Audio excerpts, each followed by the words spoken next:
Selah Moore sat at her small kitchen table, staring at the wedding invitation in her hands. The elegant cream paper felt heavy, like it was made of stone instead of expensive stationery. Her fingers trembled slightly as she read the words for the 10th time. Mr. and Mrs. Robert Wilson request the honor of your presence at the marriage of their daughter Jessica to Mr. James Taylor. James Taylor, her best friend since college, the man she had secretly loved for 6 years. The man who had never seen her as anything more than a friend. Selah placed the invitation on the table and pushed it away. The morning sunlight streamed through her apartment window, highlighting the dust particles floating in the air. Her one-bedroom apartment in downtown Seattle was small but cozy, filled with books and plants. Her two great loves besides James. Her phone buzzed with a text message. It was from James. "Did you get the invitation? Can't believe it's only 2 months away. I need my best friend there. Jessica is driving me crazy with all the details." Selah felt that familiar ache in her chest, the one that had been her constant companion for years. She texted back a quick reply. "Got it, so happy for you both. Of course I'll be there."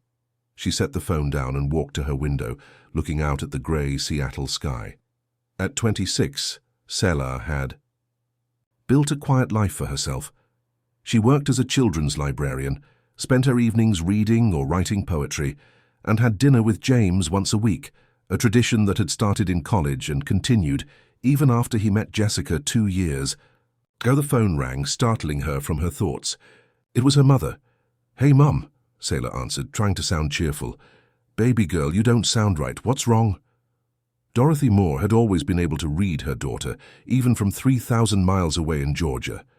"The invitation came today," Selah said simply. Her mother sighed. "Oh, honey, I'm sorry." "It's fine, Mom, I'm fine. You know what I think about all this. You need to tell that boy how you feel before he walks down that aisle." Selah shook her head, even though her mother couldn't see her. "I can't do that. He's happy with Jessica. They're perfect together." "Perfect," her mother scoffed. "That girl is as perfect as a plastic doll. She doesn't appreciate his goodness like you do."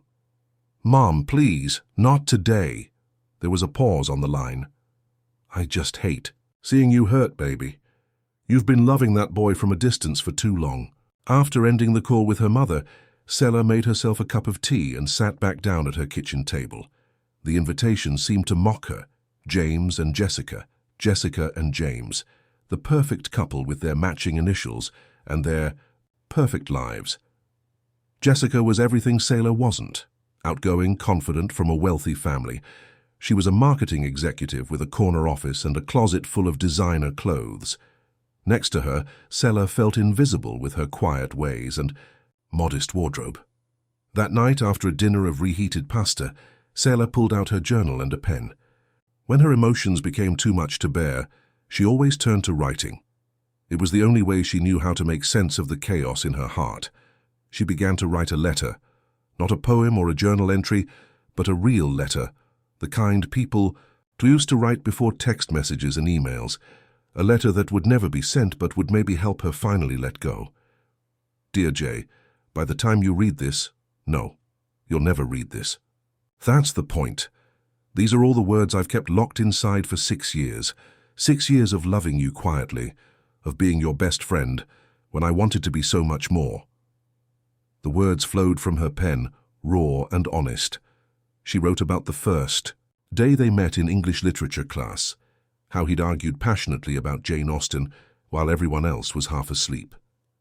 She wrote about all the times she'd almost told him how she felt, but fear had closed her throat. "I've watched you fall in love with other women. I've listened to your heartbreaks and your hopes. I've been your shoulder, your sounding board, your cheerleader. But never the one you look at the way you look at her." Tears splashed onto the paper as she continued to write, smudging some of the ink. "I don't blame you. How could I? You never knew. I never gave you the chance to know. And maybe that's my greatest regret. I'm writing this letter because I need to say goodbye to this part of me. The part that wakes up every morning wondering if today will be the day you finally see me. I need to let go of the hope that hurts more than it heals. I will stand at your wedding and smile. I will dance and toast to your happiness. And then, I will walk away and learn how to live a life where I'm not waiting for something that will never happen. I wish you all the joy in the world. You deserve it. You deserve a love story for the ages. I just wish I could have been a part of it. Forever yours, even when I can't be." Cicella read over the letter, her heart pounding. It felt like she'd cut herself open and bled onto the page, but it also felt like relief, like finally setting down a weight she'd been carrying for too long. On impulse, she found an envelope in her desk drawer and carefully folded the letter inside. She addressed it to JT and wrote what she thought was his new address, the condo he had purchased last month in preparation for married life. She'd only been there once when he'd given her a quick tour before meeting Jessica for dinner. She wrote the address from memory. 1450 Lakeside Avenue, Apt 12B. She put a stamp on the envelope and then stared at it. She would never mail it, of course. It was just part of the exercise. A way to make the goodbye feel more real. But as she got ready for bed that night, the envelope seemed to glow in the darkness of her apartment, calling to her, taunting her with possibilities. The next morning, without giving herself time to reconsider, Sailor dropped the letter in a mailbox on her way to work. "Goodbye, James," she whispered, as the letter disappeared into the box. "Goodbye to loving you." Damian Royce's penthouse apartment took up the entire top floor of one of Seattle's most exclusive buildings. Floor-to-ceiling windows offered a 360-degree view of the city and the water beyond, but Damian rarely took the time to appreciate it anymore. At 30, he had built Royce Technologies into a multi-billion-dollar empire. His face occasionally appeared on the covers of business magazines, usually with headlines like "The Reclusive Tech Genius" or "Damian Royce, Brilliant and Alone." The alone part was accurate. After his last relationship had ended in betrayal 2 years ago, his fiancée Vanessa had been more interested in his money than in him. Damian had retreated further into his work and his solitude. His assistant, Marcus, was sorting through the day's mail on the kitchen island, while Damian reviewed quarterly reports on his tablet. "The usual," Marcus said, organizing envelopes into neat piles. "Invitations to events you won't attend, business proposals, a few personal letters that are probably from people wanting money." Damian nodded absently, not looking up from his tablet. This was their morning routine. Marcus would sort the mail, handle the correspondence, and shield Damian from the constant demands on his time and attention. "There's one that's a bit different," Marcus said, holding up a simple white envelope. "Just initials, JT and the address. Is slightly wrong. It's 1540 Lakeside, not 1450. That's why it took a few extra days to get here. Probably still someone wanting something," Damian muttered. "Want me to open it?" Damian glanced up and saw the plain envelope in Marcus's hand. For some reason it caught his attention. No fancy letterhead, no corporate logo, just handwritten initials. "I'll take that one," he said, reaching for it. Marcus raised an eyebrow but handed it over without comment. Damian set aside his tablet and studied the envelope. The handwriting was neat, but had a personal touch, slightly slanted, with a delicate curl to the J. It didn't look like the kind of letter he usually received. He opened it carefully and unfolded the pages inside. The letter was handwritten in blue ink, with small smudges here and there that looked like tears. As he began to read, everything around him seemed to fade away. The words on the page weren't about business proposals or investment opportunities. They weren't asking for money or connections. They were raw, honest emotions poured onto paper. "Dear Jay, by the time you read this, no, you'll never read this. That's the point. These are all the words I've kept locked inside for 6 years. 6 years of loving you quietly, of being your best friend when I wanted to be so much more." Damian felt something stir inside him as he continued reading. This letter wasn't meant for him. It was meant for someone named J from someone who signed only as S. But the words reached into his chest and squeezed his heart in a way nothing had in years. The way this person wrote about love, wounded, real and still yearning despite everything, awakened something in him he thought was long dead. "Everything okay?" Marcus asked, noticing Damian's intense focus on the letter. Damian quickly folded the pages and slipped them back into the envelope. "Fine. Just an unusual request. I'll handle it personally." Marcus looked surprised but nodded and continued with his work. That night, after Marcus had left and Damien was alone in his vast penthouse, he read the letter again and again. Each time the words seemed to sink deeper into him. This woman, he was sure the writer was a woman from the tone and content, had loved someone for 6 years without ever telling them. She had been a friend when she wanted more. She had watched the person she loved fall for someone else. The raw honesty of it struck him. In his world of business deals and strategic relationships, this kind of vulnerability was foreign. No one in his life spoke to him with this kind of truth anymore, not since his grandmother had died 10 years. Before he could talk himself out of it, Damien went to his desk and pulled out a sheet of paper. He hadn't written a handwritten letter in years, but something about responding to this letter with a typed email felt wrong. He began to write, "Dear S, your letter came to me by mistake. The address you wrote belongs to me, not J. I should probably just let you know this and be done with it. But I can't stop thinking about your words. I don't know you, you don't know me. But I understand loving someone who doesn't see you. I understand what it's like to be the one who cares more, who notices everything, who keeps their feelings hidden to protect the relationship they do have. I haven't felt real connection with anyone in a long time. Reading your letter reminded me that there are still people in the world who feel things deeply, who love completely even when it hurts. I'm sorry about Jay, sorry that he never saw what was right in front of him. Some of us get so caught up in what we think we want that we miss what we might actually need. I should end this here. This is strange, I know, but if you want to write back, you can. If not, I understand. Either way, thank you for reminding me what real emotion looks like." Damien stared at the letter, wondering what had possessed him to write it. He should tear it up. He should forget about the woman who had accidentally sent him her heart on paper. Instead, he carefully folded the letter, placed it in an envelope, and addressed it to S at the return address on the original letter. No last name, just like her letter. The next morning he mailed it himself instead of giving it to Marcus. As the letter disappeared into the mailbox, Damien felt something he hadn't experienced in years, a flutter of anticipation, like a door opening, to a room he'd forgotten existed. A week later, Sella checked her mailbox after returning from work. Among the bills and flyers was a simple white envelope addressed to S. Her heart stopped. The handwriting wasn't James's. Who would be writing to her as just S? She opened the envelope with trembling fingers and began to read. As the words sank in, she felt a chill run down her spine. Her letter, her private, raw confession, had gone to the wrong address.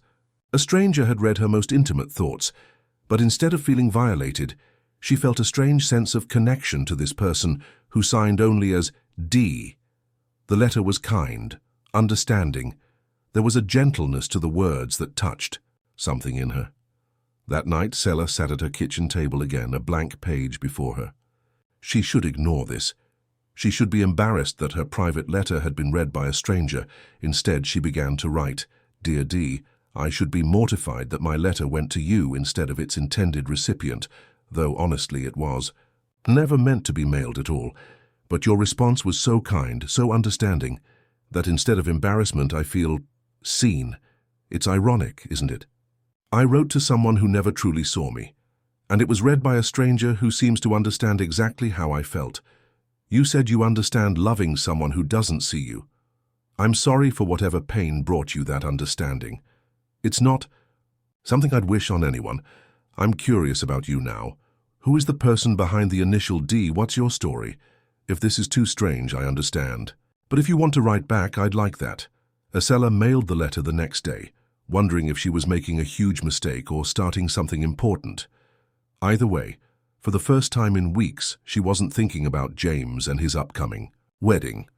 Damien was in a board meeting when Marcus discreetly placed a small stack of mail on the table beside him. On top was a white envelope addressed simply to D. His heart rate picked up. She had written back. He forced himself to focus on the meeting, but his mind kept wandering to the letter waiting for him. As soon as the meeting ended, he retreated to his office and closed the door. The letter was everything he'd hoped for, thoughtful, honest, curious. She wasn't afraid to acknowledge the strangeness of their situation, but she was open to continuing their correspondence. Damien couldn't remember the last time he'd felt this kind of connection with someone. In his world, people always wanted something from him: his money, his influence, his technology. But S didn't know who he was. She was responding to his words, not his wealth or status. He immediately began writing a response. As the weeks passed, letters flowed between them. They never shared their full names or specific details about their lives, but they revealed their thoughts, fears, and dreams on paper. Damien learned that S was a librarian who loved poetry and rainy days. She told him about her childhood in Georgia, about moving to Seattle for college and staying because the city felt like home. She wrote about her passion for helping children discover the magic of reading. In return, Damien shared parts of himself he rarely revealed to anyone. He wrote about growing up with parents who were too busy with their social lives to pay attention to their only child, about being raised primarily by his grandmother, who taught him that kindness was not a weakness, about her death and how it had left him truly alone in the world.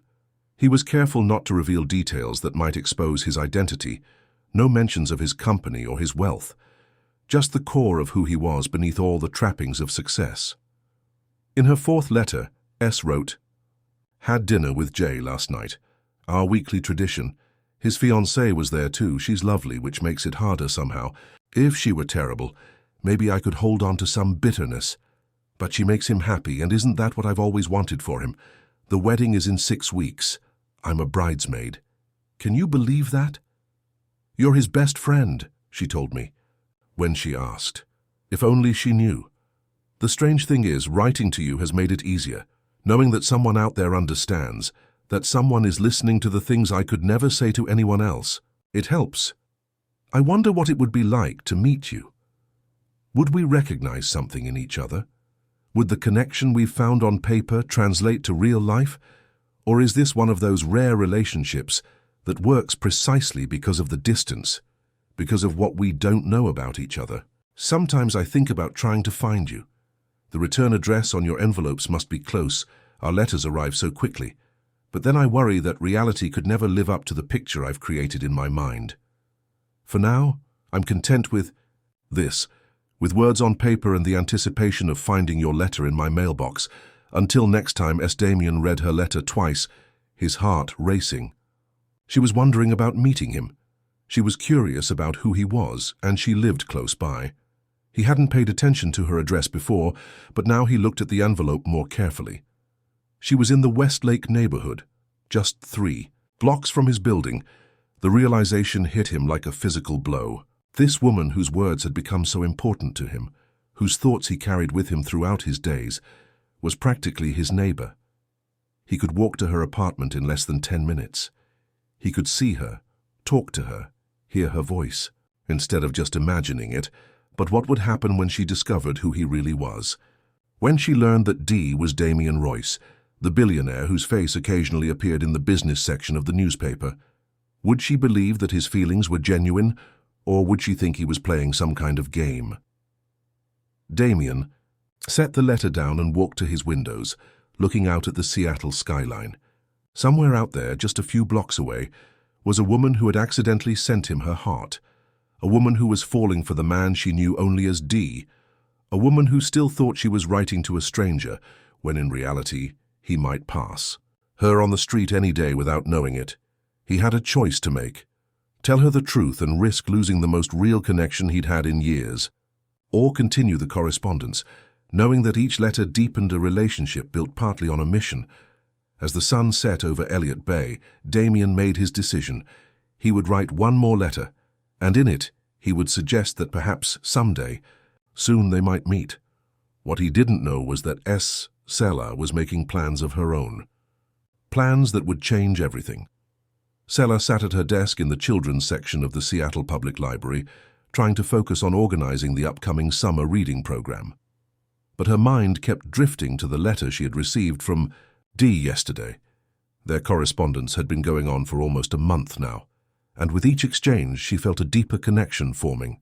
"Earth to Sella," said a voice, breaking into her thoughts. Sella looked up to see her co-worker, Mia, standing in front of her desk with an amused expression. "Sorry," Sela said, straightening the papers in front of her. "I was just thinking about—" "The program, Mia said, clearly not convinced. "That must be why you've been smiling at that same piece of paper for the last 10 minutes. Come on, what's really going on? You've been different lately." Sela hesitated. She hadn't told anyone about the letters, not even Mia, who was the closest thing she had to a friend at work. It felt too private, too precious to share. "It's nothing," Sela said, "just happy about some things in my life." "Well, whatever it is, it looks good on you," Mia said. "You've been glowing these past few weeks, and I haven't heard you mention James as much, which is definitely an improvement." Sela felt her cheeks warm. Had she really been that obvious about her feelings for James?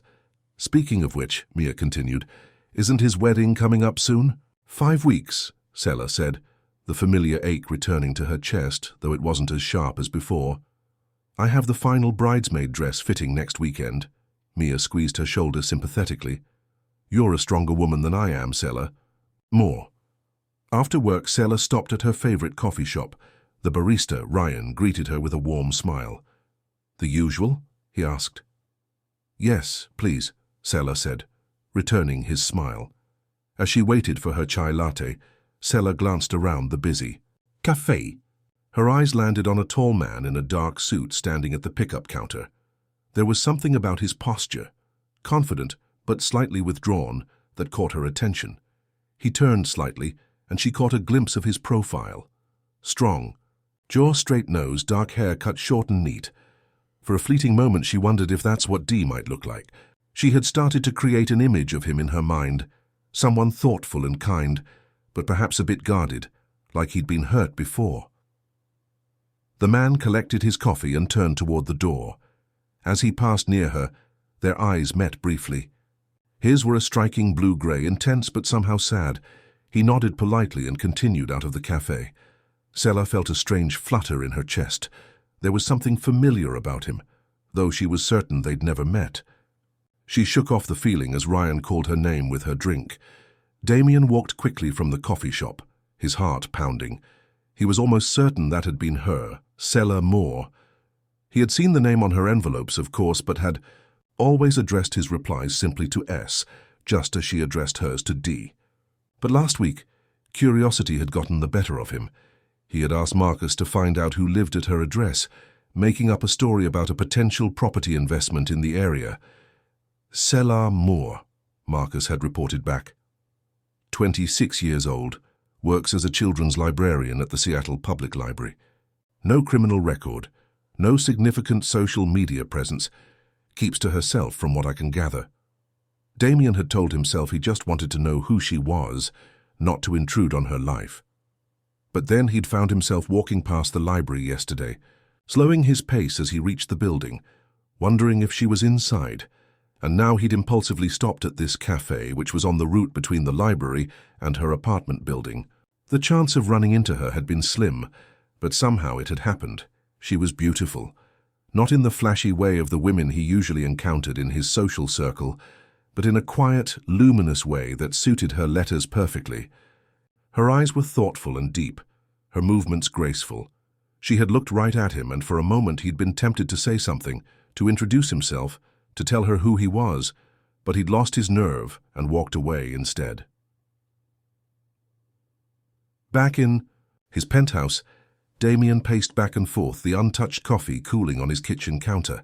He had received her latest letter yesterday and had been crafting his reply in his mind all day. Now, after seeing her, the words seemed to flow more easily. He sat at his desk and began to write. "Dear S, I've been thinking about what you asked in your last letter, whether we would recognize something in each other if we met. I believe we would. The connection we've built through these letters feels more real to me than most of the face-to-face relationships in my life. You mentioned that Jay's wedding is approaching. How are you feeling about that now? You've written so openly about your feelings for him, about watching him prepare to marry someone else. I admire your courage in facing this, in choosing to stand by him as a friend even when it hurts. I've been wondering lately what it would be like to hear your voice, to see your smile, to know the small details that letters can't convey. Would you be open to meeting? We could start small, coffee somewhere public. No pressure, no expectations. Just two people who have shared pieces of their souls on paper, finally putting faces to the words. If that's too much, I understand. What we have here is special, and I wouldn't want to risk changing it. But I find myself increasingly curious about the woman behind the beautiful words. Whatever you decide, know that these letters have become important to me. You've become important to me, S. Yours. Damien read over the letter, his heart racing at the suggestion he'd made. Was he ready to meet her? To reveal who he really was? He wasn't sure, but he knew he couldn't continue this way much longer. Passing her in coffee shops, knowing who she was while she remained in the dark about his identity. He sealed the envelope, wrote her address, and set it aside to mail in the morning. The next evening, Sela met James for their weekly dinner. They had been meeting every Thursday night since college, a tradition that had survived graduation, new jobs and relationships. Now, with his wedding approaching, Sela wondered how much longer it would continue. They sat across from each other, at their usual table at Mario's, a small Italian restaurant halfway between their apartments. "So," James said after they'd ordered, "Jessica is driving me crazy with wedding details. Did you know there are 17 different shades of white? Because I didn't, until I had to look at all of them for tablecloths." Sela smiled, but it didn't quite reach her eyes. "The trials of being a groom." "Exactly," James said, not noticing her lack of enthusiasm. "Oh, and she wanted me to ask if you're bringing a date to the wedding. They're finalizing the seating chart." Sela felt her smile freeze. "No date," James frowned. "Sela, you need to get out there more. When was the last time you went on a date?" The truth was, Sela couldn't remember. She'd been so focused on her feelings for James that she hadn't given other men a chance. "I'm focusing on other things right now," she said vaguely. "Like what?" "All you do is work and read," James said, then immediately looked apologetic. "I didn't mean that in a bad way. I just worry about you. I want you to be happy." "I am happy," Sela said, and was surprised to realize it wasn't entirely a lie. Despite the pain of watching James prepare to marry someone else, there was a new lightness in her heart lately, a spark of something that felt like hope. James studied her for a moment. "You do seem different lately, more, I don't know, peaceful. Is there something you're not telling me?" Sela thought about the letters from Dee, about the connection that had been growing between them. It felt too private to share, even with James. "Just making some changes in my life," she said, "letting go of some things that weren't serving me." James looked like he wanted to ask more questions, but their food arrived, changing the subject as they ate. Sela found herself studying James's face, the face she had memorized over years of silent longing.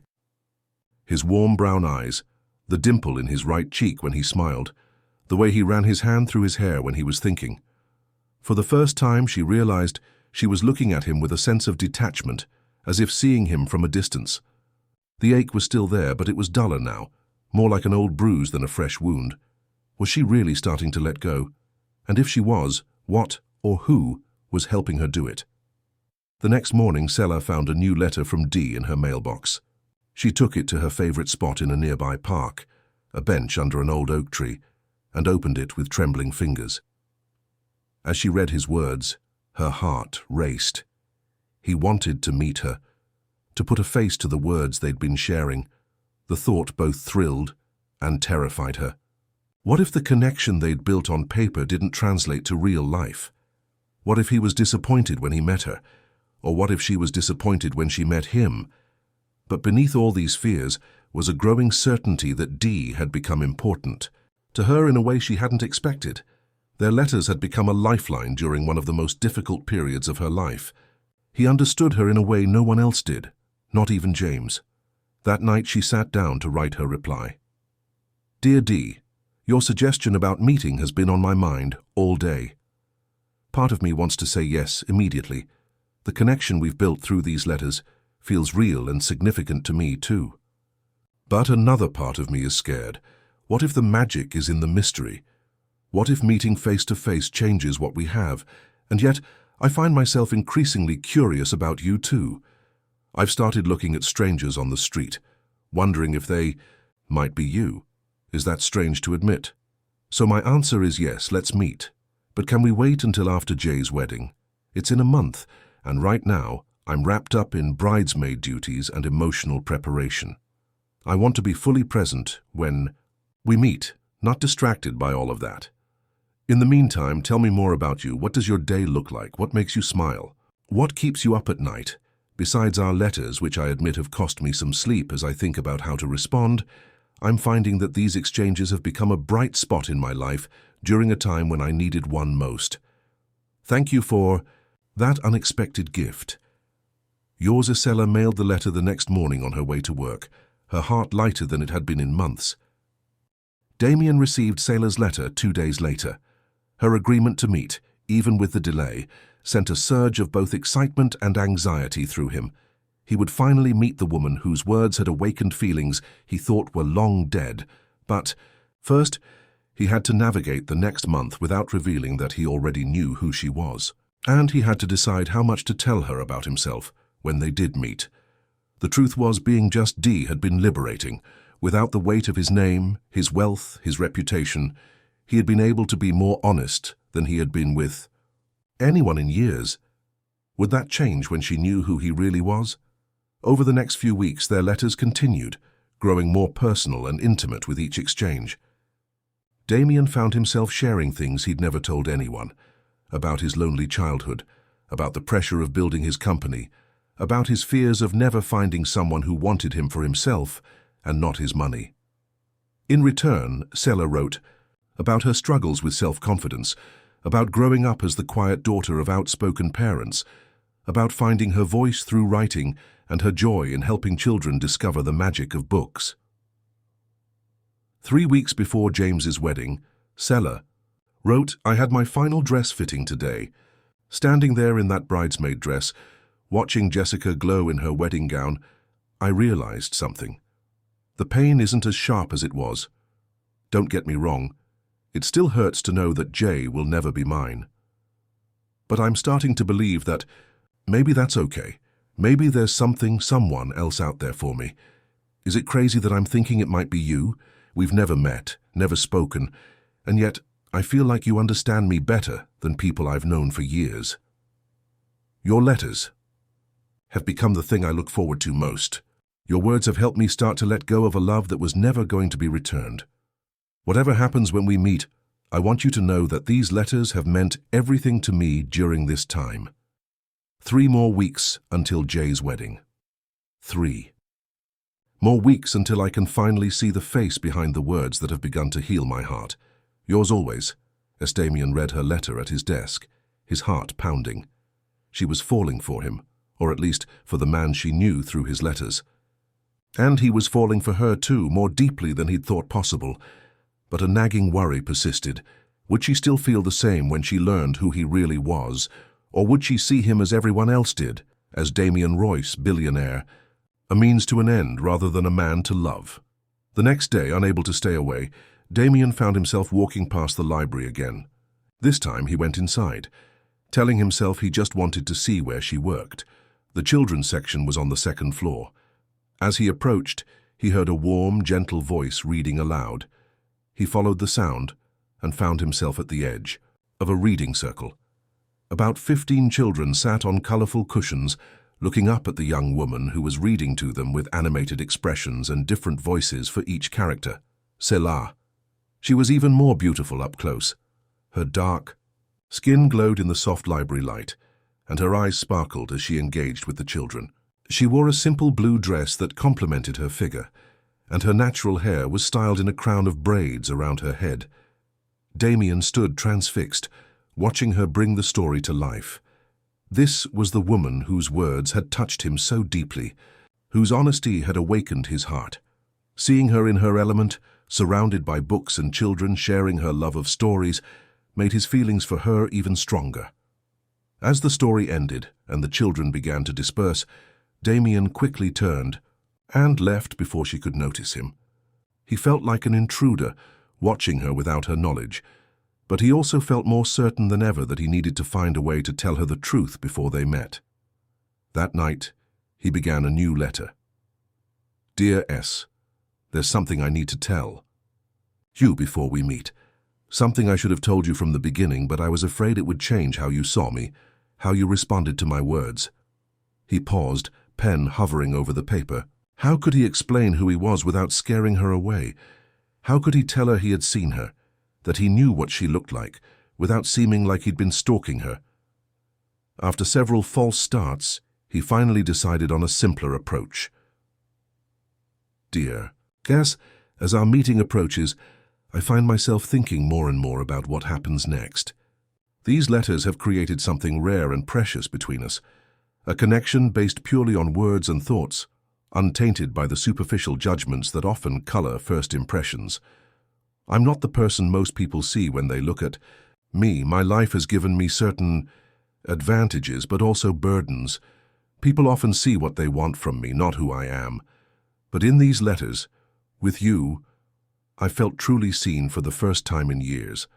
I hope when we meet, you'll give the real me a chance. I hope you'll see past the surface to the man who has been pouring his heart onto these pages for you. I believe what we've built here is real. I believe it can grow into something even more meaningful, but it will take courage from both of us. Courage to be vulnerable, to take risks, to believe that sometimes the most unexpected connections are the ones that matter most. I'm counting the days until we can finally meet, until I can tell you everything face to face. Yours with hope. D. She sealed the letter, still unsure if he'd made the right choice. But he knew one thing for certain. His feelings for Sela were real, and he would do whatever it took to have a chance at a real relationship with her. The week of James and Jessica's wedding arrived, bringing with it a whirlwind of activities. For Sela, there was the rehearsal dinner, the bridesmaids' brunch, the final details to coordinate. Through it all, her letters with Dee continued, becoming a refuge from the emotional storm of watching the man she had loved for years prepare to marry someone else. 2 days before the wedding, James called her in a panic. I need your help, he said, his voice tight with stress.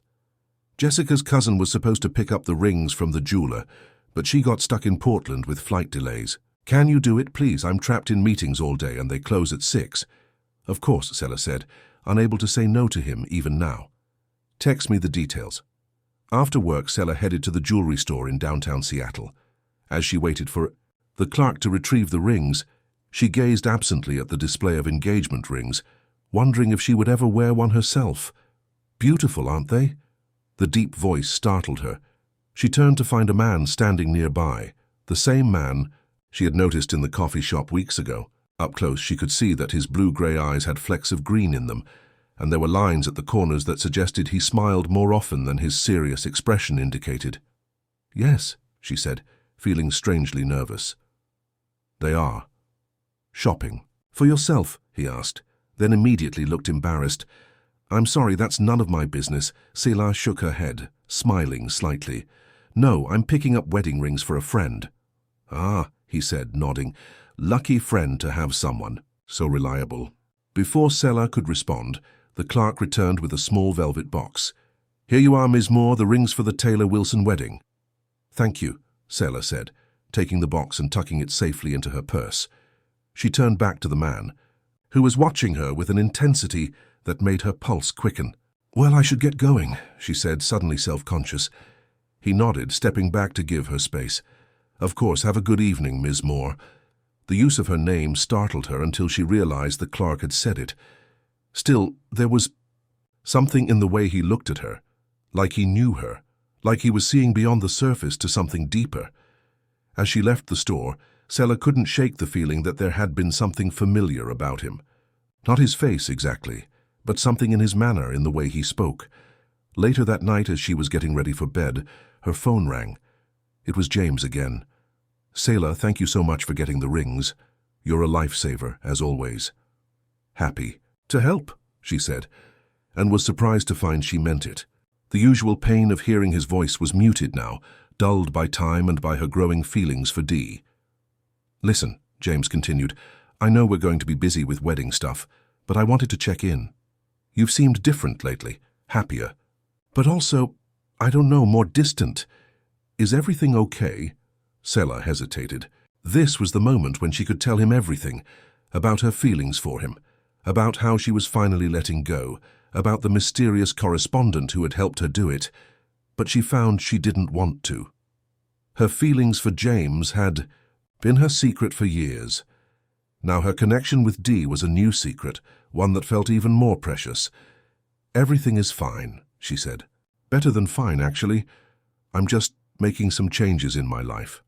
Good changes, it seems, James said, and she could hear the smile in his voice. Whoever or whatever is making you happy, I'm glad. After they hung up, Sela took out the latest letter from Dee and read it again. His words about hoping she would see past the surface when they met had puzzled her at first, but now, thinking about the man in the jewelry store, a wild thought occurred to her. What if Dee wasn't a stranger after all? What if he was someone she had seen before, maybe even spoken to without realizing who he was? The thought sent a shiver of excitement through her. One more week until James's wedding. One more week until she could finally meet the man whose letters had begun to heal her heart. The day of James and Jessica's wedding dawned clear and bright. Sela stood in the bridal suite, helping Jessica with her veil, surrounded by the other bridesmaids. "You look beautiful," Sela said sincerely. And she did. Jessica was radiant in her elaborate gown, her happiness evident in every smile. "Thank you, Sela," Jessica said, squeezing her hand. "I'm so glad James has a friend like you. He always says you're the most loyal person he knows." Sela felt a pang at those words. Loyalty had kept her silent about her feelings for years. But now, standing here in this moment, she realized that same loyalty would help her be genuinely happy for her friend. As she walked down the aisle ahead of the bride, Sela caught James's eye. He was beaming, looking handsome in his tuxedo, his eyes filled with love as he waited for his bride. For a moment, their gazes locked, and Sela felt a final thread snap inside her, the last tether of her romantic feelings for him breaking free. In its place was a different kind of love, the love of a true friend, happy for his happiness, supportive of his choices, and alongside it a growing hope for her own future, for the meeting that was now just days away. During the reception, as she watched James and Jessica share their first dance, Sela found herself thinking about Dee. Would they ever dance together? Would his arms feel like home? Would his eyes look at her the way James looked at Jessica? She was so lost in these thoughts that she didn't notice the tall figure watching her from across the room, Damien Royce, who had been invited to the wedding by Jessica's father, a business associate. Damien stood in the shadows, his heart pounding as he watched Sela. She looked stunning in her bridesmaid dress, but what struck him most was the peaceful expression on her face as she watched the couple dance. This was the woman who had written so painfully about loving the groom, yet here she was, genuinely happy for him. Her strength, her capacity for love even in the face of heartbreak, made Damien's feelings for her even stronger. As the night wore on, he kept his distance, knowing it wasn't the right time or place for their first real meeting, but he couldn't take his eyes off her, the way she laughed with the other bridesmaids, the gentle way she helped an elderly guest to her seat, the quiet moment she took alone on the terrace, looking up at the stars. When Sela left the reception, Damien watched her go, anticipation building in his chest. In just a few days they would finally meet properly, and when they did, he would tell her everything. Who he was, how he had come to know her, and most importantly, how deeply he had fallen in love with the woman behind the letters. The day after James and Jessica's wedding, Sela woke up with a strange mixture of emotions. There was relief that the wedding was over, a lingering sadness as she said goodbye to her unrequited love for James, and a growing excitement about her upcoming meeting with Dee. She sat at her kitchen table with a cup of tea staring at the calendar on her wall. They had agreed to meet on Friday evening, just 4 days away. After months of sharing their deepest thoughts on paper, they would finally see each other face to face. Her phone buzzed with a text from James, "Flying off to Hawaii now. Thanks for everything, Sela. You're the best friend anyone could ask for." Sela smiled. realizing the words didn't hurt anymore. She texted back a simple, "Have an amazing honeymoon, so happy for you both." She set her phone down and pulled out a sheet of paper.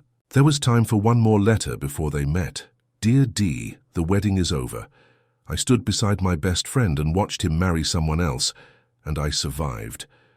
More than survived. I found myself genuinely happy for him. I think that's partly because of you, because of these letters. You've helped me see that there are other possibilities for my heart. In just a few days we'll meet. I'm nervous and excited, and 1,000 other emotions I can't even name. Will you recognize me? Will I recognize you? I've imagined your face so many times, tried to picture the person behind these beautiful words.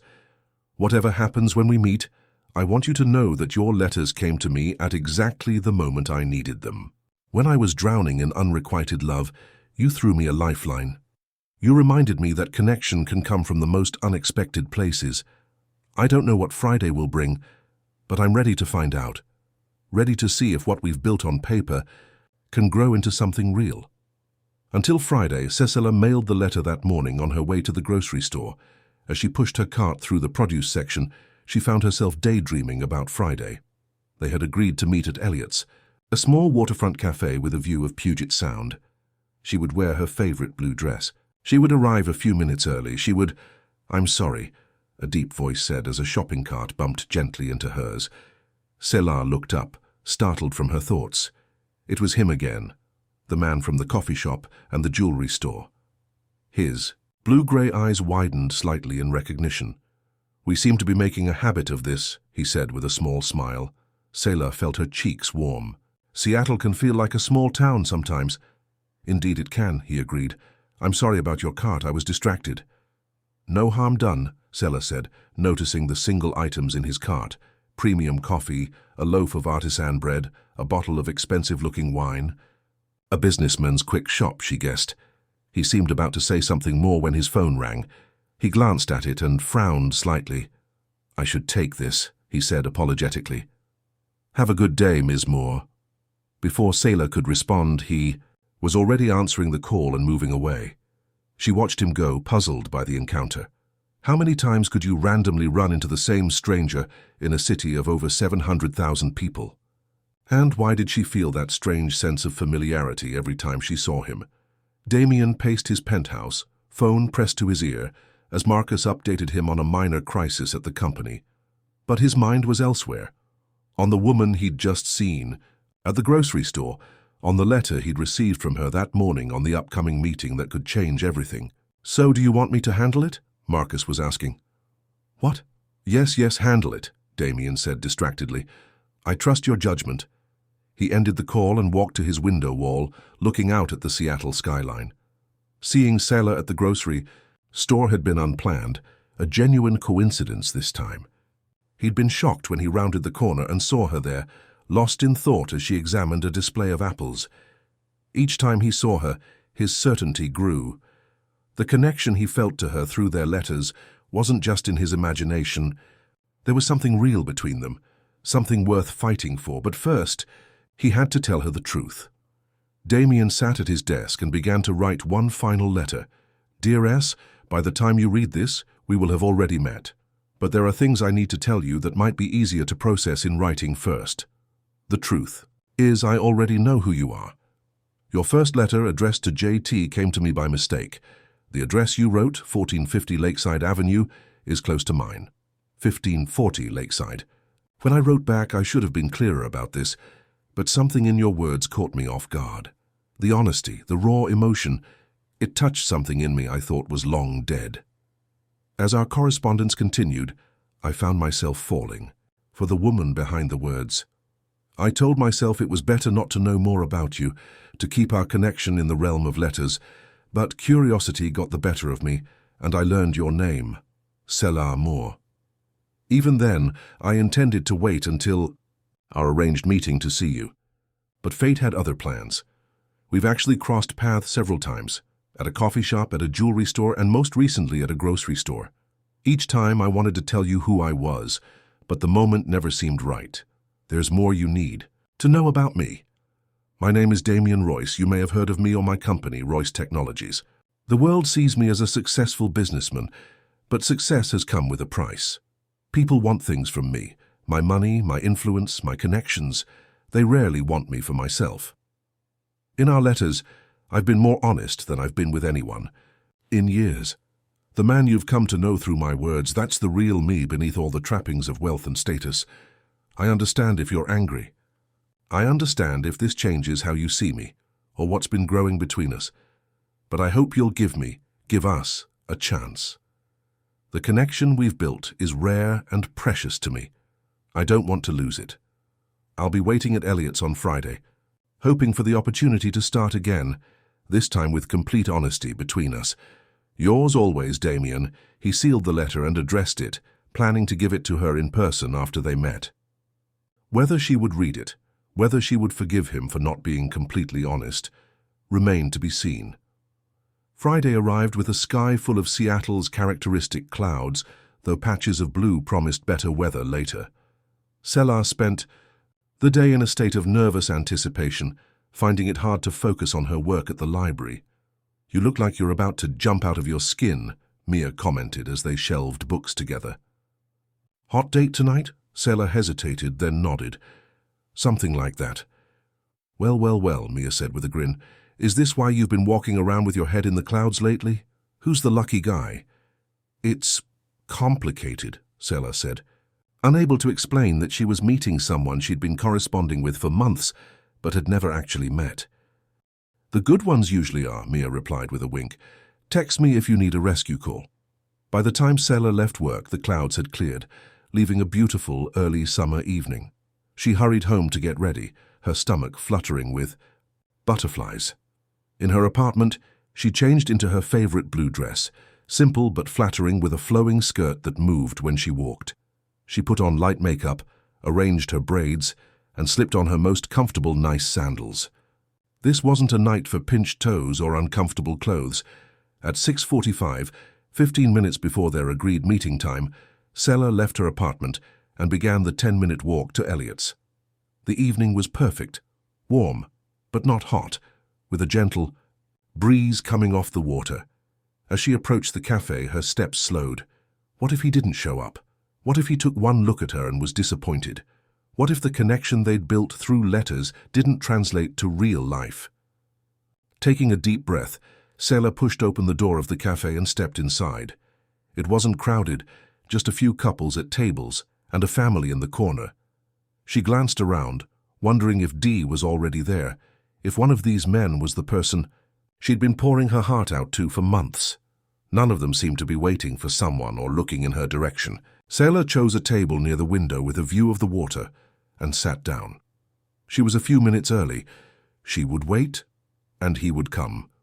And finally, the mystery would be solved. Damien stood across the street from Elliot's, watching as Selah entered the cafe.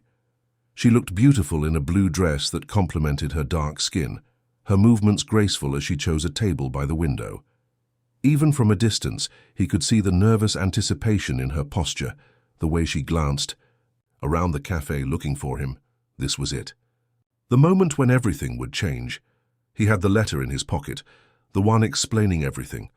But now, standing here watching her wait for him, he wondered if it was the right approach. Maybe it would be better to introduce himself.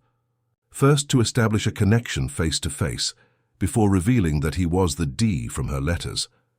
Before he could second-guess himself further, Damien crossed the street and entered the cafe. The bell over the door jingled softly, and Selah looked up.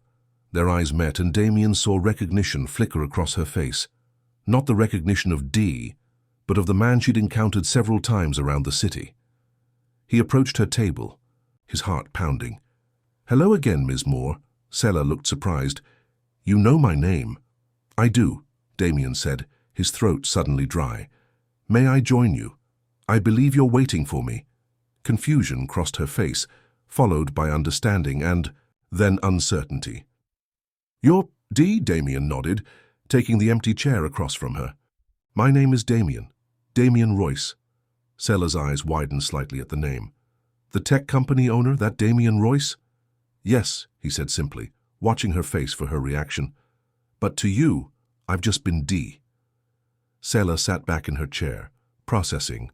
This information. I don't understand. How did you know it was me? We never shared photos or full names. Damien took a deep breath. That's what I need to explain. Your first letter, the one addressed to JT, it came to me by mistake. The address was similar to mine. When I wrote back, I should have been clearer about this. So all this time you knew who I was. Sela's voice was quiet, her expression unreadable. Not at first, Damien explained.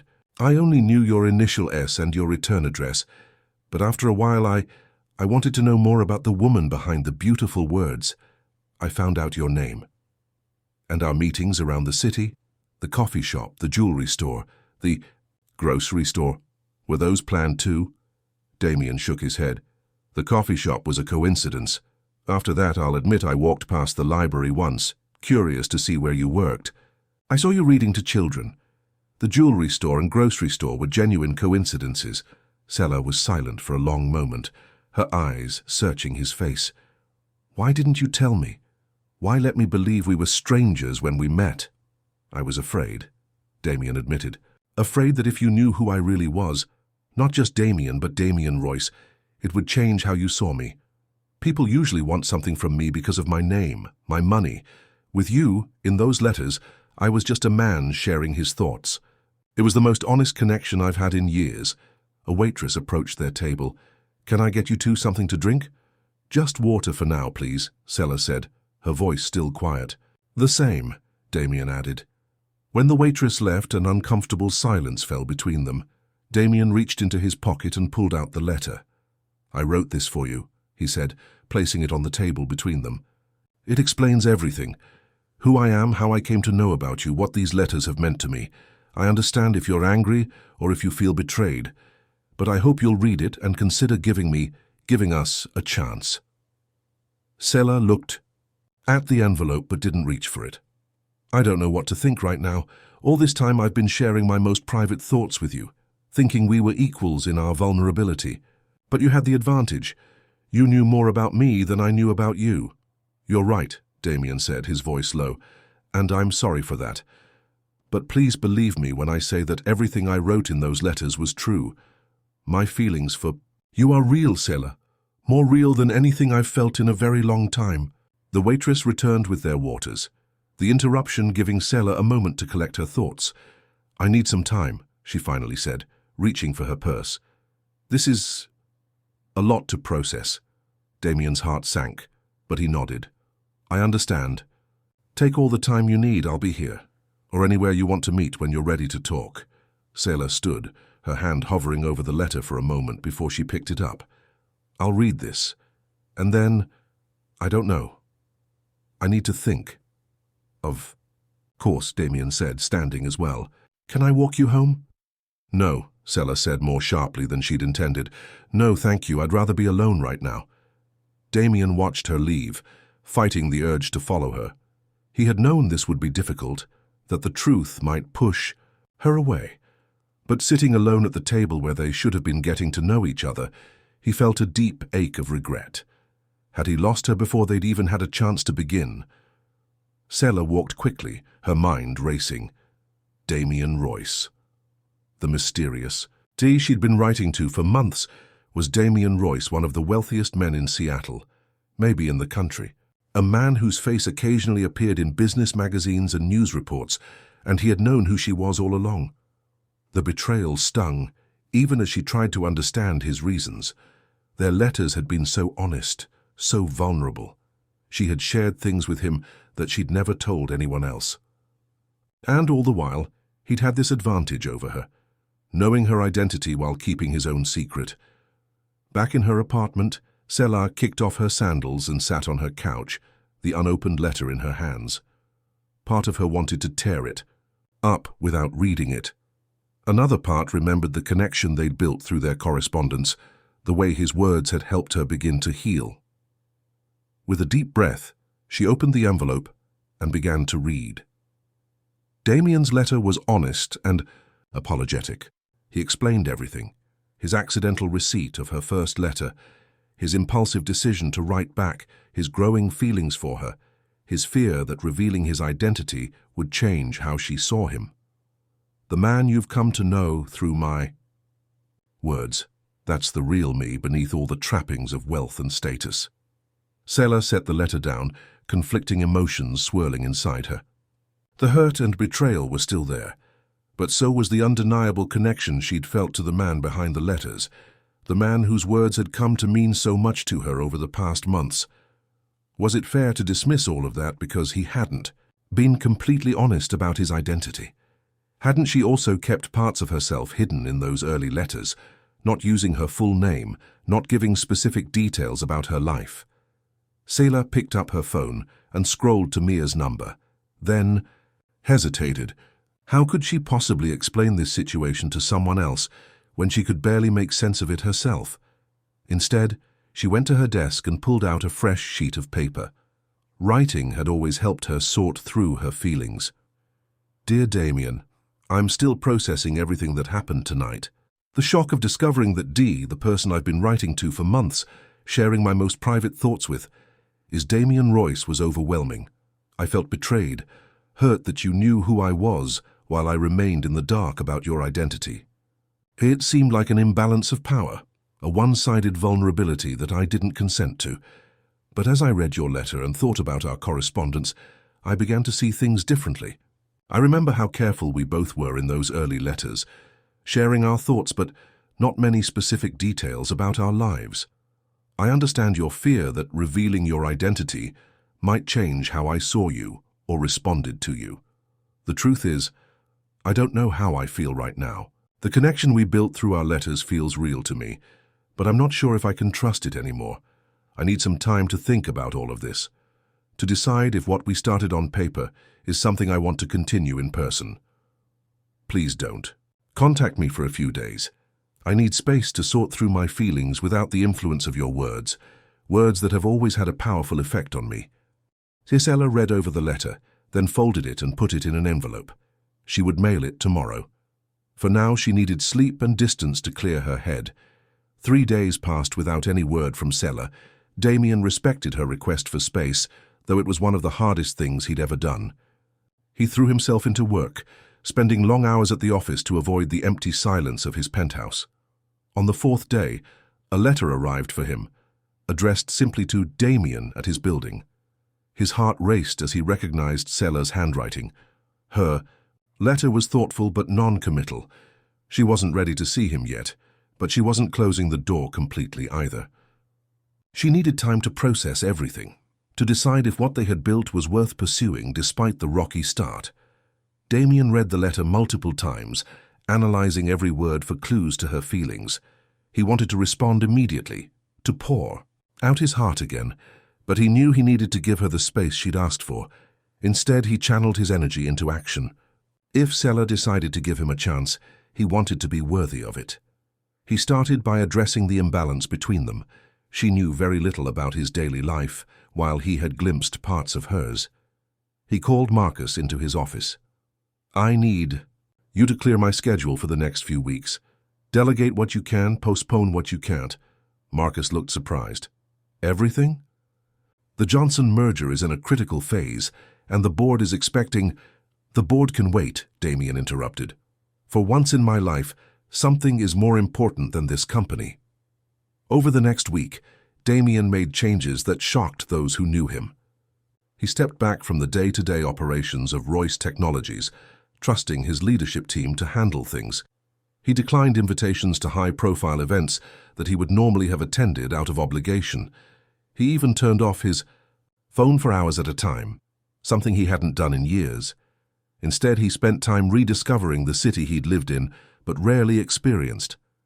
He walked along the waterfront, visited the public library, though he carefully avoided the children's section, and sat in coffee shops watching people go about their lives.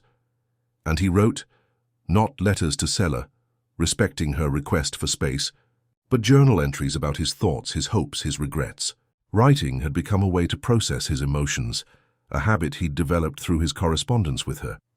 10 days after their meeting at Elliott's, Damien was sitting on a bench in the park near Sela's apartment, not to spy on her, but because it had become one of his favorite spots during his daily walks.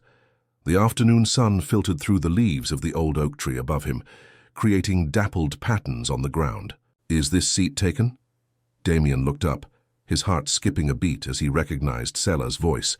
She stood before him, wearing jeans and a simple t-shirt, her expression cautious but not cold. "No, it's free," he said, moving slightly to make more room for her. Sella sat down, leaving a careful distance between them. For a moment neither spoke, both watching a group of children playing on the grass nearby. "I got your letter," Damien finally said. "Thank you for writing." Sella nodded. "I needed time to think." "And have you? Thought about it, I mean." She turned to look at him directly. "I have. I'm still not sure how I feel about how we started, but I can't deny that the connection we built through those letters was real. At least it was for me." "It was for me too," Damien said earnestly. "More real than anything I've experienced in a long time." Sella studied his face. "I've been doing some research about you, trying to reconcile the man from the letters with Damien Royce, tech billionaire." Damien winced slightly. "And what did you find?" "A lot of business articles, some charity work. Not much about your personal life, except for your broken engagement. 2 years ago." "Vanessa," Damien said with a nod. "She was more interested in what I could give her than in who I was. When I realized that, I ended things." "Is that why you were so afraid to tell me who you really were? You thought I'd only be interested in your money?" Damien sighed. "Partly, but it was more than that. When people learn who I am, they change how they act around me. They become careful, calculating. They see the name and the wealth, not the person. In our letters, I was just D, just a man sharing his thoughts with a woman who understood him." Sella was quiet for a moment, processing his words. "I can understand that, but relationships, real relationships, have to be built on trust and honesty." "You're right," Damien agreed. "And I want that with you, Sella. A real relationship built on honesty. I've never wanted anything more." The sincerity in his voice made Sella's heart beat faster. She had spent the past 10 days trying to sort through her feelings, to decide if the connection they'd built was worth fighting for despite the deception. "I'm willing to try," she said finally. "But we need to start over. No more secrets, no more hiding, just two people getting to know each other, face to face." Relief and joy flooded Damien's features. "I'd like that." "But slowly," Sella added. "I'm still getting over everything. James, the wedding, finding out about you. I need time." "We have time," Damien said softly. "All the time you need."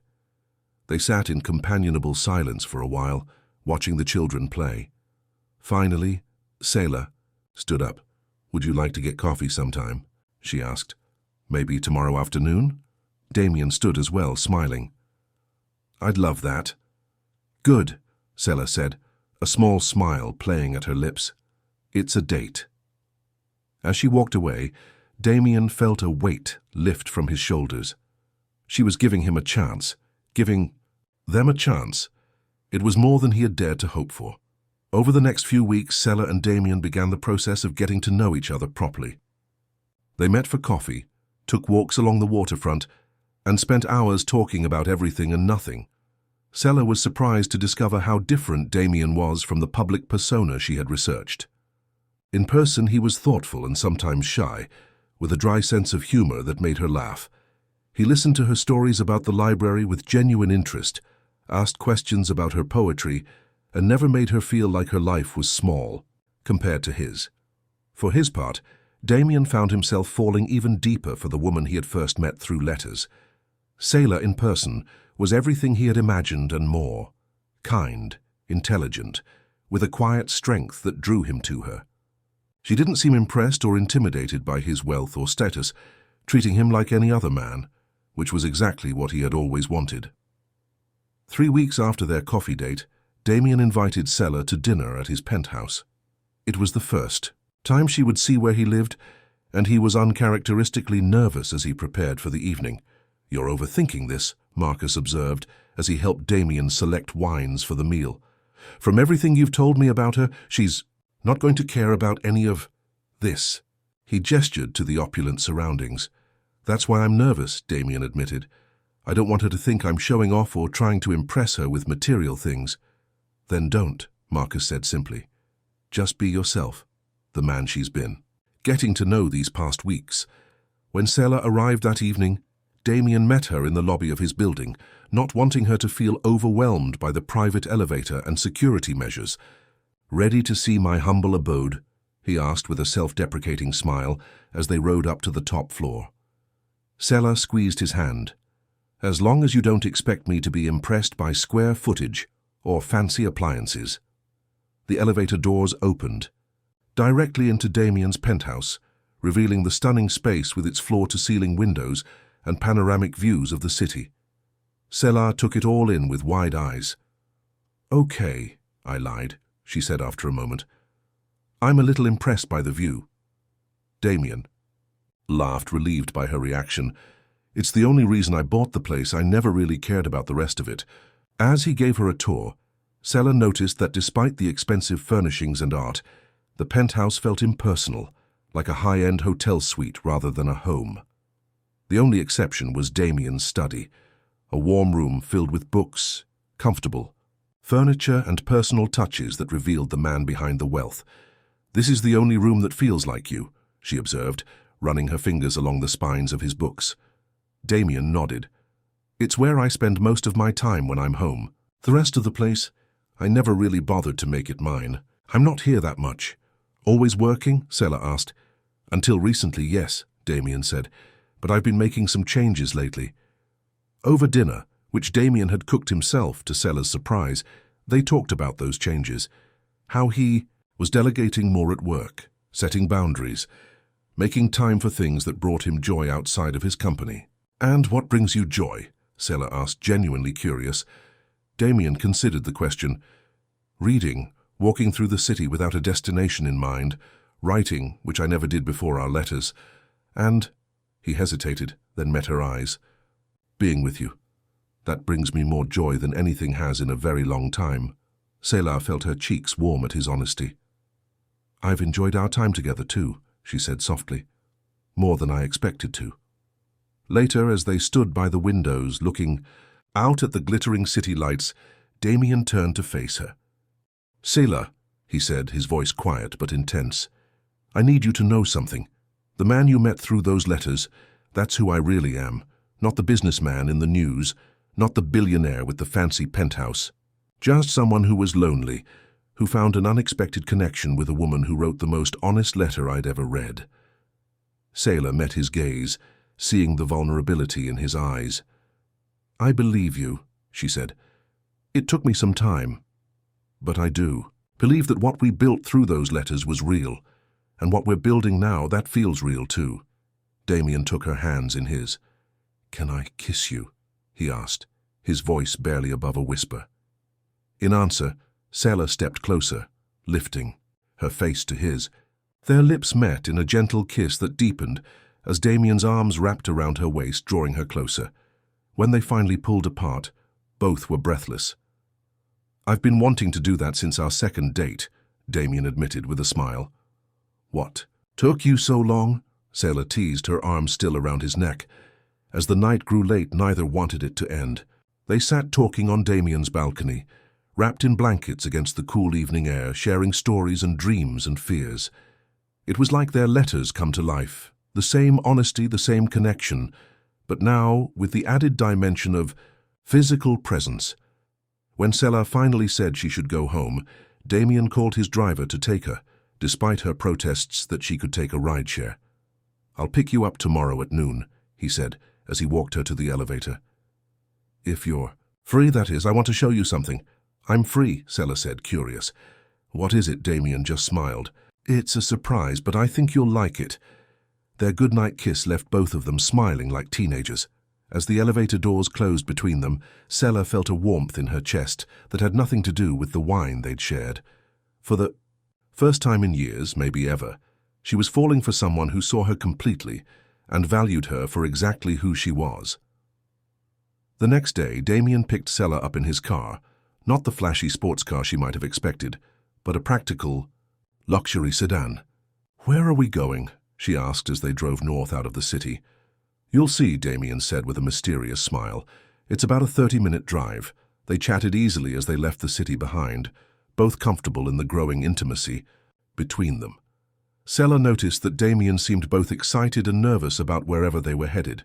Finally, he turned onto a private road that wound through dense trees before opening up to reveal a beautiful property overlooking Puget Sound. A charming house, large but not ostentatious, stood on a bluff with spectacular water views. "What is this place?" Sela asked as they parked. "It was my grandmother's house," Damien said, his voice soft with emotion. "She left it to me when she died 10 years ago. I haven't spent much time here since then. It was too painful.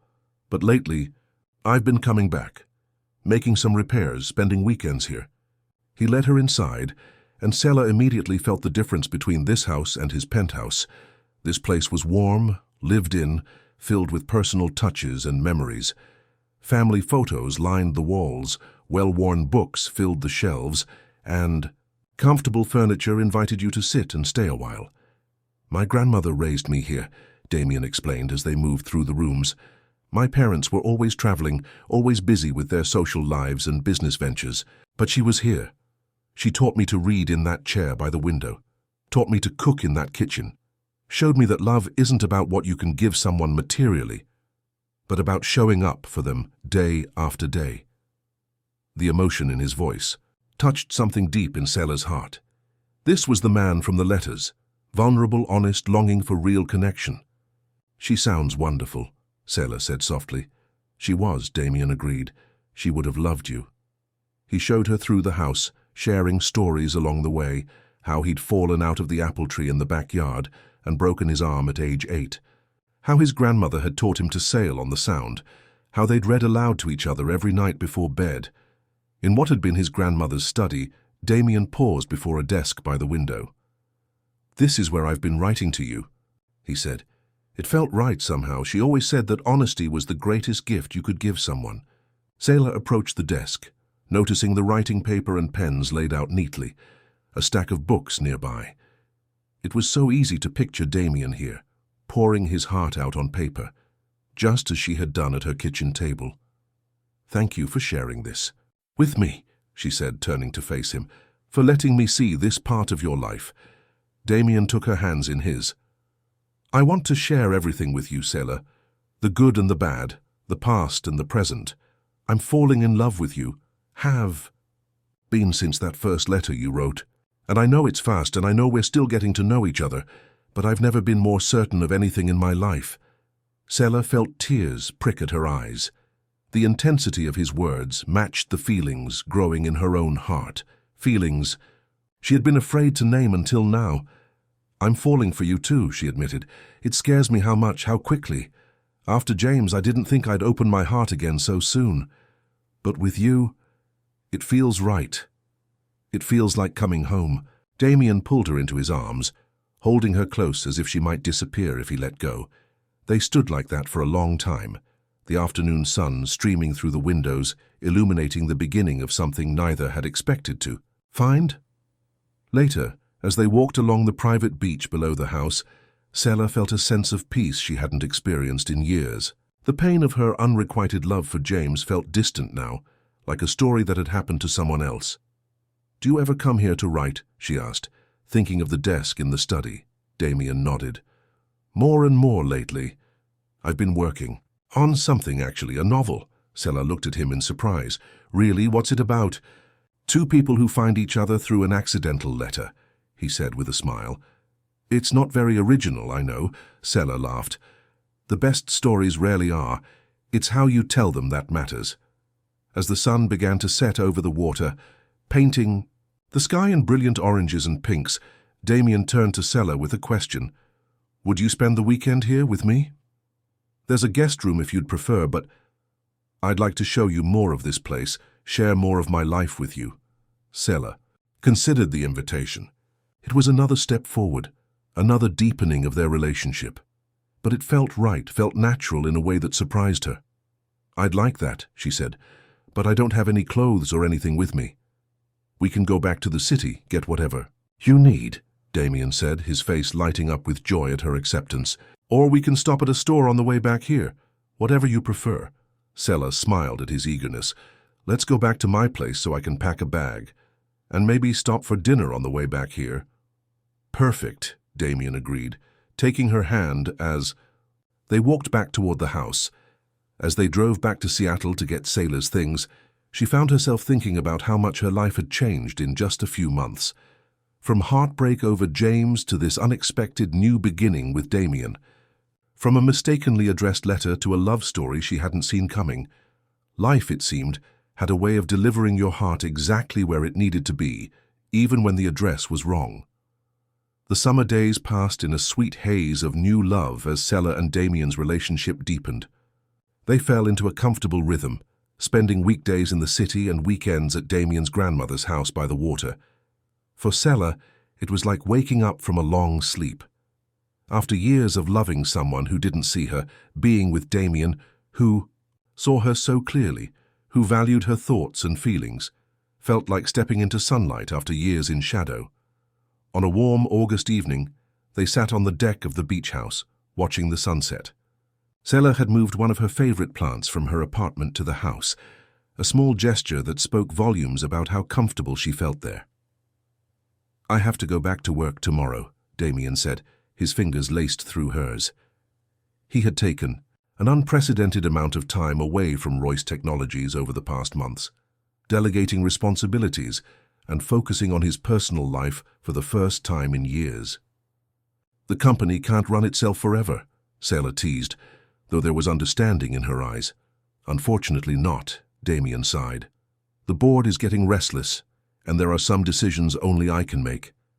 But I'm not going back to how things were before. No more 70-hour weeks, no more missing dinner for conference calls with Tokyo. I'm glad," Sela said, leaning against his shoulder. "Not just for us, but for you. You seem happier when you're not drowning in work." "I am happier," Damien said, kissing the top of her head.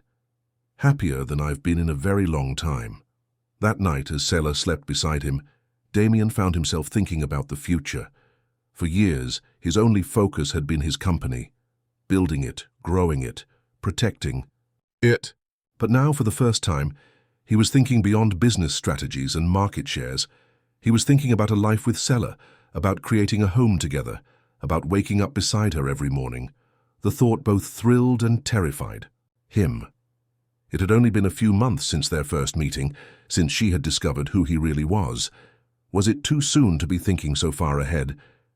But in his heart, Damien knew what he wanted, and for once in his life he wasn't going to let fear hold him back. Back in Seattle, Sela returned to her job at the library, though she now spent most nights at Damien's penthouse rather than her small apartment. Her co-workers noticed the change in her, the quiet glow of happiness, the way she hummed to herself as she shelved books, the spring in her step. "Okay, spill it," Mia demanded one afternoon as they worked together in the children's section. "Who is this mystery man who's got you walking on air? It's been months, and all you've told me is, his name is Damien, and he makes you happy." Sela hesitated. She had been deliberately vague about Damien's identity, enjoying the privacy of their relationship. Once people knew she was dating Damien Royce, perceptions would change, not just of him, but of her too. "He's in tech," she said finally. "We met through a letter I wrote. It's a long story." "A letter?" Mia raised an eyebrow. "Like an actual paper letter? Who writes those anymore?" Sela smiled, remembering the letter that had started it all, a letter meant for someone else. A letter that had found the person she didn't know she was looking for. "I do, apparently," she said. "And so does he. It's how we got to know each other." Before Mia could press for more details, Sela's phone buzzed with a text from James. "Back from honeymoon paradise. Dinner this Thursday? Jess and I want to hear what you've been up to." Sela stared at the message, realizing she hadn't thought about James in weeks. Their weekly dinner tradition had been paused for the honeymoon, but now he was back, expecting things to return to normal. Except nothing was normal anymore. Her life had transformed completely since James's wedding. She was in love with Damien, a love so different from what she had felt for James that it made her previous feelings seem pale in comparison. "Sure, Thursday works. Looking forward to hearing about Hawaii," she texted back.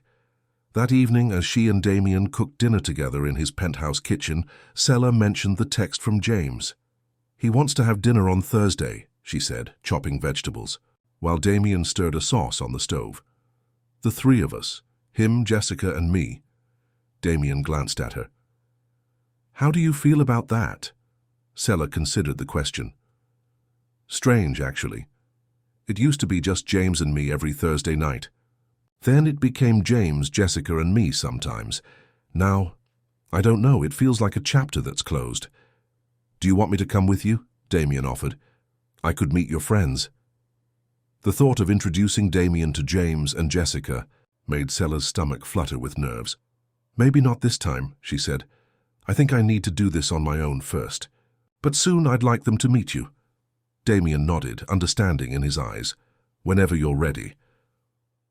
On Thursday evening, Sela met James and Jessica at Mario's, their usual Italian restaurant. They greeted her with warm hugs and excited stories about their honeymoon, the conversation flowing easily as they ordered their meals. "So," James said after they'd covered the highlights of Hawaii, "what's been happening with you while we were gone? Anything exciting?" Sela took a sip of her wine, suddenly nervous. "Actually, yes, I've been seeing someone." Jessica's eyes lit up with interest and James looked surprised. "Really? That's great, Sela. Who is he? How did you meet?" "His name is Damien," Sela said, feeling a smile spread across her face. "We met... well, it's a bit of a strange story. I wrote a letter that got delivered to him by mistake and he wrote back." "A letter?" James looked confused. "Like an actual letter? On paper?" "Yes," Sela laughed. "An actual letter. We wrote to each other for months before we met in person." "That's so romantic," Jessica sighed. "Like something out of a movie. When do we get to meet him?" "Soon," Sela promised. "I wanted to tell you about him first." As the evening continued, Sela found herself sharing more about Damien, his kindness, his sense of humor, the way he listened to her as if every word she said mattered. She carefully avoided mentioning his last name or his wealth, wanting James and Jessica to know him as a person first, not as a billionaire. "I've never seen you like this," James said as they waited for dessert. "You're glowing, Sela. He must be really special." "He is," Sela agreed, feeling a warmth spread through her chest. "He makes me feel seen in a way I never have before." Later, as they walked to their cars, James hung back to speak to Sela privately, while Jessica walked ahead. "I'm really happy for you," he said, his voice sincere. "After everything you've done for me over the years, being my best friend, supporting me through every relationship, helping plan my wedding, you deserve to find someone who makes you happy." Sela felt a bittersweet pang at his words. If only he knew how long she had loved him, how many tears she had shed over him. But that pain belonged to the past now. Looking at James, she felt only fondness and the gentle release of letting go. "Thank you," she said simply. "That means a lot to me." As she drove home, to Damien's penthouse, which was increasingly feeling like home, Sela reflected on how much her life had changed in just a few months. The letter she had written to James, pouring out her unrequited love, had somehow led her to Damien. It was as if the universe had redirected her heart to where it truly belonged. The next weekend, Sela invited James and Jessica to join her and Damien for dinner at his penthouse. It was time for her past and her present to meet. "Are you nervous?" Damien asked as they prepared for their guests. "A little," Sela admitted. "James has been such a big part of my life for so long. It's important to me that you two get along." "We will," Damien promised, kissing her forehead. "Anyone who matters to you matters to me." When James and Jessica arrived, there was a moment of shock as they recognized Damien. "Damien Royce!" Jessica gasped, her eyes wide. "You're dating Damien Royce?" Sela nodded, watching their reactions carefully. "Yes, this is Damien. Damien, these are my friends, James and Jessica." Damien stepped forward with a warm smile, shaking their hands. "It's a pleasure to meet you both. Sela has told me so much about you." "She hasn't told us quite as much about you," James said, recovering from his surprise. "At least not the full story. I wanted you to meet the man before the name," Sela explained. The media version of Damien isn't who he really is. As the evening progressed, the initial awkwardness faded. Damien was charming and down to earth, showing genuine interest in James and Jessica's lives and wedding stories. By the end of dinner, they were all laughing together, as if they'd known each other for years. "I like them," Damien said later, after James and Jessica had left. "I can see why he was your best friend for so long." Selah wrapped her arms around, his waist leaning into his chest. "Thank you for tonight, for making them feel welcome, for being yourself." "Always," Damien murmured, holding her close. "No more masks, remember? Just us, being real with each other." The next morning, Selah woke to find Damien already up, sitting at the small desk in the bedroom with a sheet of paper in front of him. "Writing?" she asked sleepily. He turned with a smile. "A letter, actually." "To who?" "To you," Damien said, folding the paper and slipping it into an envelope. "For later." Curiosity piqued, Selah sat up. "Can I read it now?" "Not yet," Damien said, placing the envelope in the drawer of his nightstand. "It's for a specific moment. You'll know when." The mystery letter remained in the back of Selah's mind as the days passed, but Damien offered no further explanation, and she didn't press. They had built their relationship on trust, and she trusted that he would share the letter when the time was right. 2 weeks later, Selah received an unexpected email from a literary agent in New York. The woman had read some of Selah's poetry on a small online literary magazine and was interested in seeing more of her work. "This is amazing," Damien exclaimed when she shared the news. "Your writing deserves to be published." "It's just an inquiry," Selah said, trying to temper her excitement. "Nothing may come of it, but something did come of it." After Selah sent the agent a collection of her poems, the response was enthusiastic. The agent wanted to represent her and believed she could secure a publishing deal. "The only thing is," Selah told Damien as they celebrated with champagne at the beach house, "she wants me to come to New York to meet with her and some editors, for at least a week, maybe 2. "That's wonderful," Damien said, though there was a flicker of something in his eyes, not quite sadness, but a momentary vulnerability. "When would you go?" "Next month," Selah said. "Mid-September." Damien nodded, raising his glass in a toast. "To your success. Your words deserve to be shared with the world, Selah." As they prepared for bed that night, Selah noticed Damien seemed quieter than usual, lost in thought. "What's on your mind?" she asked, sitting beside him on the edge of the bed. Damien took her hand, running his thumb over her knuckles. "I was just thinking about how proud I am of you, and how much I'm going to miss you when you're in New York." "It's only for a week or 2, Selah reminded him. "I'll be back before you know it." "I know," Damien said, bringing her hand to his lips, "and I want this for you. Your talent deserves recognition." But as they lay in bed that night, Selah couldn't help but notice how tightly Damien held her, as if afraid she might slip away. The next few weeks were a whirlwind of preparation. Selah organized her poetry collection, corresponded with the agent, and made arrangements for her trip to New York. Damien was supportive throughout, offering advice when asked, but mostly just being there for her, a steady presence as she navigated this new opportunity. 3 days before Selah was set to leave for New York, Damien suggested they spend the weekend at the beach house. "One last getaway before your big adventure," he said with a smile that didn't quite reach his eyes. At the house, Damien seemed both attentive and distracted, planning special meals and activities, but sometimes drifting into silence, his thoughts clearly elsewhere. On Saturday evening, as the sun began to set over the water, Damien took Selah's hand. "Let's walk on the beach." The tide was out, leaving a wide expanse of wet sand reflecting the colorful sky. They walked hand in hand, the gentle sound of waves accompanying their steps. "I have something for you," Damien said, reaching into his pocket and pulling out an envelope, the letter he had written weeks ago. "Your mysterious letter," Selah said, taking it with curious fingers. "Is it finally time?" Damien nodded, his expression serious. "Yes. Read it." Selah opened the envelope and unfolded the letter inside.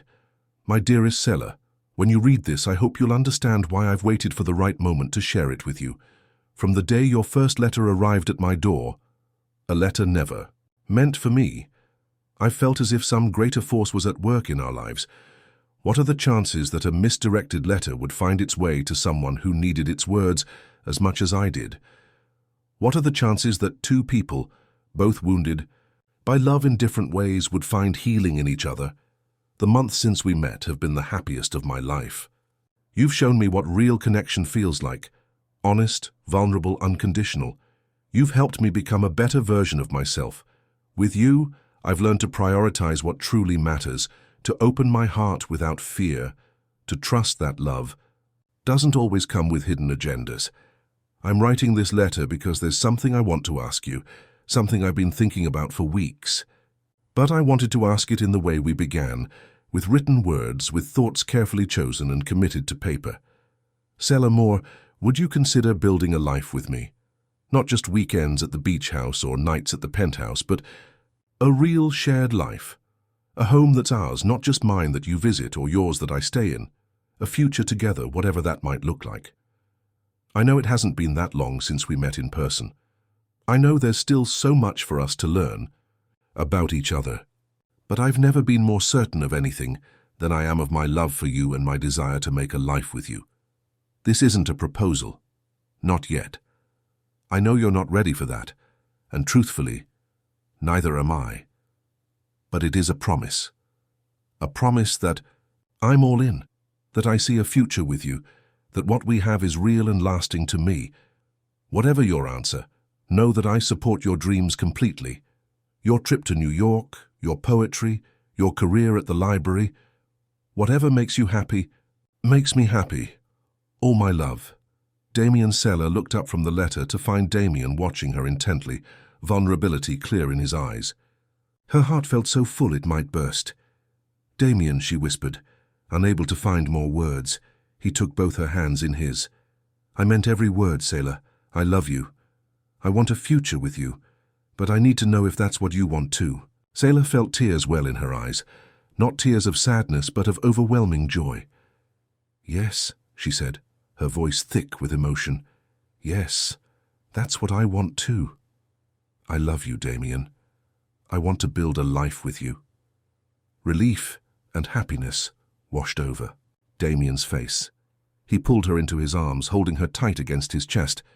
I was so afraid, he admitted, his voice low in her ear. Afraid that New York might show you a different life, one that didn't include me. Sela pulled back to look at him. Is that why you've been so quiet lately? You were worried I wouldn't come back? Damien nodded, a hint of embarrassment in his expression. Not exactly that you wouldn't come back, but that you might realize there's a whole world out there, opportunities that Seattle, that I couldn't give you. Oh, Damien, Sela sighed, cupping his face in her hands. New York is just a city. An exciting one, yes, and I'm thrilled about meeting with publishers, but my home is here now. With you. He kissed her then, a kiss full of promise and relief and love. As the sun sank below the horizon, painting the sky in brilliant colors, they stood wrapped in each other's arms. Two people who had found each other through a simple mistake, a wrong address that had somehow been exactly right. Sela's trip to New York was a whirlwind of meetings, dinners with editors, and exploring the city. Her poetry collection was well received, with 3 publishers expressing serious interest. But despite the excitement, she found herself missing Damien, counting the days until she could return to Seattle. They spoke every night by phone, sharing the details of their days, the distance between them somehow making their connection even stronger. Damien never expressed doubt about her return, never made her feel guilty for pursuing this opportunity. His confidence in her and in their relationship only deepened her love for him.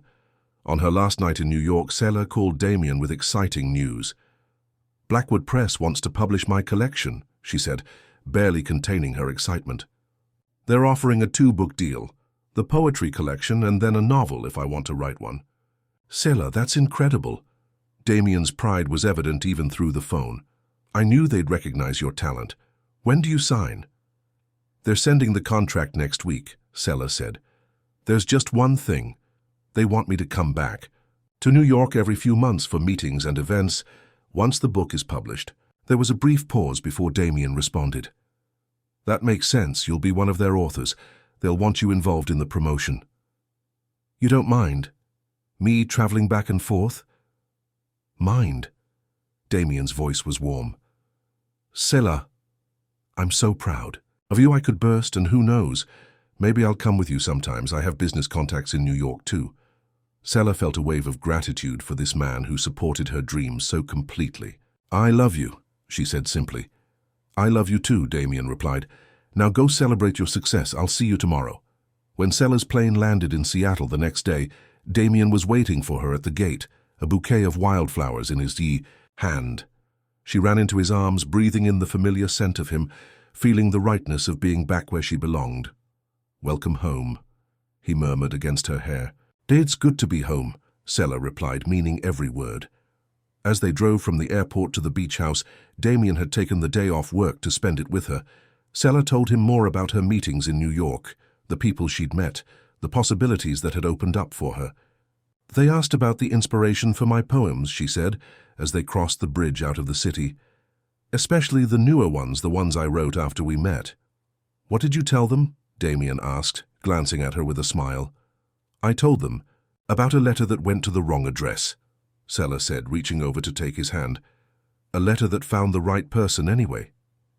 At the beach house, Damien had prepared a welcome home dinner, with candles and wine, and all of Sela's favorite foods. As they ate on the deck overlooking the water, Sela felt a contentment she had never known before, a sense of being exactly where she was meant to be, with exactly the person she was meant to be with.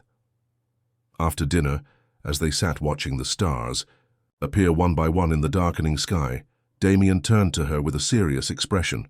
I have something to show you, he said, taking her hand and leading her inside. In the living room, he pulled out a set of architectural drawings and laid them on the coffee table. What's this? Sela asked, looking at the plans. Ideas, Damien said, a hint of nervousness in his voice. For our home. Sela looked more closely at the drawings. They showed renovations to the beach house, an expanded kitchen, a larger master bedroom, and most significantly, a dedicated library and writing space with built-in bookshelves and a window seat overlooking the water. You want to renovate the beach house? Sela asked, touched by the thought he had put into these plans. Only if you like the idea, Damien said quickly. We could build something new instead, or find another house altogether. But I've been thinking about what you said before you left, about making a home together that's truly ours. And this place already has so many good memories for us both. Sela studied the plans again, imagining waking up here every day, writing by the window with the sound of waves in the background, cooking dinner with Damien in the expanded kitchen, building a life together in this beautiful spot. I love it, she said simply. It's perfect. Relief and joy spread across Damien's face. Really? You're sure? I'm sure, Sela confirmed. When can we start? The architect said they could begin as soon as we're ready, Damien said, but there's something else we need to discuss first. He reached into his pocket and pulled out a small velvet box. Sela's heart skipped a beat as he opened it to reveal a beautiful ring.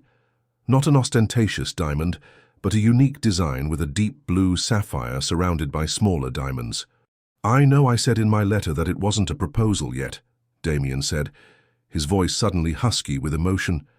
But these 2 weeks without you made me realize I don't want to wait. I don't need more time to know that you're the person I want to spend my life with. He slid from the couch to one knee in front of her, holding the open ring box. Sela Amour, will you marry me?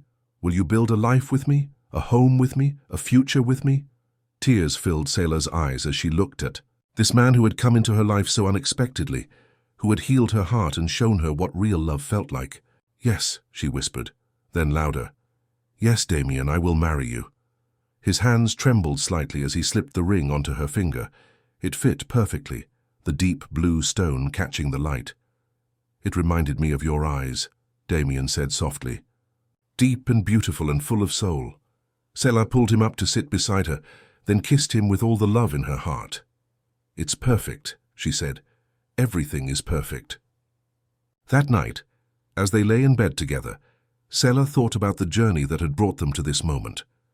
A letter addressed to the wrong person. A connection built through words on paper. A love that had grown from the most unexpected beginning. "What are you thinking about?" Damien asked, his fingers tracing patterns on her shoulder. "About how lucky I am that I got your address wrong," Selah said with a smile. "How a mistake turned out to be the best thing that ever happened to me." "To us," Damien corrected, pulling her closer. "The best thing that ever happened to us." 1 year later, Selah stood in the library of their renovated beach house, looking out at the gathering of friends and family on the lawn below. Her poetry collection had been published to critical acclaim, and she was halfway through writing her first novel, a love story inspired by her own. Damien appeared in the doorway, handsome in his wedding suit. "It's almost time," he said with a smile. "The guests are all here." Selah turned to face him, her simple white dress flowing around her. "No cold feet?" she teased. "Not a chance," Damien replied, crossing the room to take her hands. "I've been ready for this day since the moment I read your first letter." They had chosen to marry at home, with only their closest friends and family in attendance. James was Damien's best man, a friendship that had developed naturally over the past year. Mia was Selah's maid of honor, still amazed that her quiet co-worker had ended up engaged to one of the richest men in Seattle. But wealth and status meant nothing today. What mattered was the love they had built, the life they were creating together, the future stretching out before them. As they prepared to walk down to the ceremony, Damien pulled an envelope from his pocket. "One more letter," he said, handing it to Selah. "For today." Selah opened it, her heart full as she read his words, words of love, of commitment, of gratitude for the mistake that had brought them together. When she finished reading, she reached into her own pocket and pulled out an envelope of her own. "Great minds think alike," she said with a smile, giving him her letter. They stood together in the library, reading each other's words, their hearts beating in sync. When they finished, no more words were needed. They kissed, sealing the promises they had written, before going downstairs to make those same promises before their loved ones. As they exchanged vows under an arch of flowers with the sound of waves in the background, Selah thought about the letter that had started it all. A letter of goodbye to an unrequited love that had somehow become a hello to the great love of her life. That night, after the guests had gone and they were alone in their home, Damien held Selah close as they danced slowly in the moonlight streaming through the windows. "Happy?" he asked, his voice low and tender. "More than I ever thought possible," Selah replied, resting her head against his chest. In a drawer in their bedroom was a box containing all the letters they had exchanged. From the very first one, Selah had written to James, but that had found Damien instead, to the wedding day letters they had just shared. A paper trail of their love story, of words that had brought them together and built the foundation of their life. But the most important words weren't on paper anymore. They were in their daily actions, in the home they had created together, in the future they were building day by day. Words of love and commitment, not just written but lived. The letter had found him, and in doing so, it had helped Selah find herself and the love she had always deserved. The end.